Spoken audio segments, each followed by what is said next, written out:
It's okay. I know what you see when you look at me. A Midwestern mom, an empty nester maybe, a woman of a certain age. Now, I haven't always been a woman of a certain age. Let me take you back years ago to a hot summer day right before my two kids started middle school. In a sentimental impulse, I asked them if they would indulge me in a day at the zoo, just me and them, just like we used to do when they were toddlers. To my surprise, they agreed. We had a fantastic day, soaking in the sun before summer break just dwindled away. Now picture us on the Skyfari ride. You know, the one at the Henry Dorley Zoo. It's kind of like a ski lift where you're gliding through the sky, riding in a bench with your legs dangling beneath you. When you get to the end of it, there's an attendant there waiting to help you exit. As we approach the attendant, he looks at me, points at my hat, and says, "Is your husband in the military?"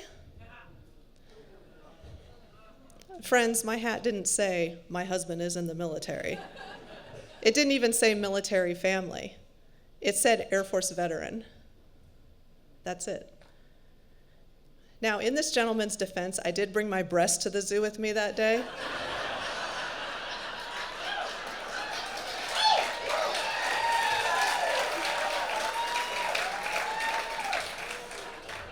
I bring them with me everywhere.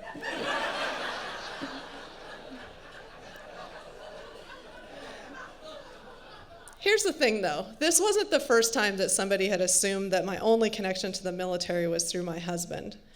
The difference here was that it happened in front of my kids. And if you're a parent, you know that you desperately want to be cool in front of your kids. Like this one time at Cabela's, which is a sporting goods store that has a fun little laser shooting gallery in the back. I took my kids there once when they were little, and they were stunned and delighted that I could hit every target they pointed at. Truth be told, I think it's the first time they really started to believe that I had served our country. In that moment, they were proud of me. And that's what I wanted in this moment, too. It would have been great for my kids to witness somebody thanking me for my service, showing that gratitude to those who served is always appreciated. Instead, I got the zoo guy. For the record, my husband did serve. It's how we met. In fact, for the briefest moment in time, I actually outranked him.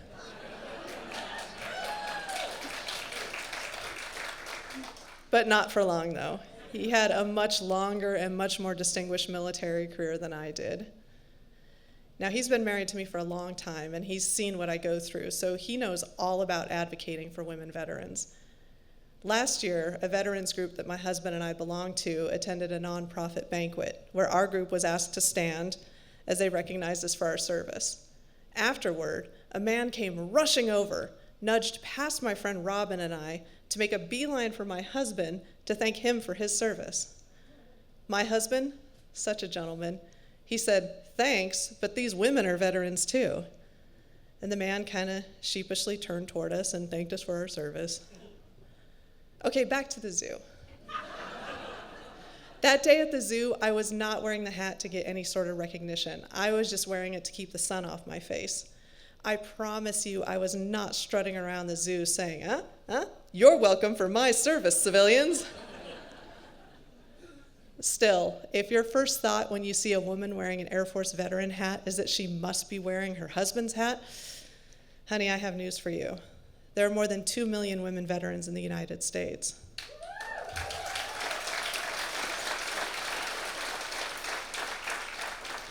And while it's true that nowadays I probably look much more likely to demand to speak to a manager than I do to assemble and shoot an M16 rifle, that doesn't erase my service.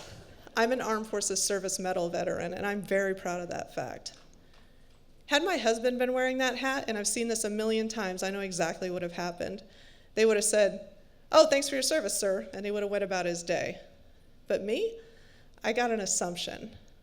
And then I got to explain to my kids why it stung, because there really wasn't any hiding my reaction from these two kids who knew me so well. If I remember right, I think I did manage to mumble something to the attendant about how I had served, but I'm not so sure that I did, because I was kind of taken aback in the moment. It's not that I need recognition for my service, but what I don't need is my service disregarded based solely on my gender. Why, thank you. Now, I don't know about you, but I have a tendency to think of the perfect response to a conversation long after it's already ended. So much later, I thought of the perfect response to Zoo Guy asking me if my husband had served. Here's what I should have done. I should have looked him up and down, surveying his zoo uniform, and I should have said, "Oh, does your wife work at the zoo?"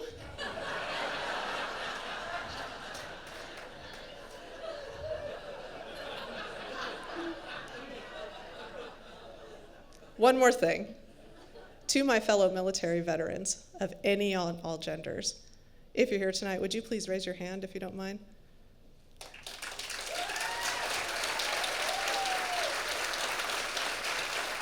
Thank you for your service. I see you, I appreciate you, and I tip my Air Force veteran hat to you. Thank you.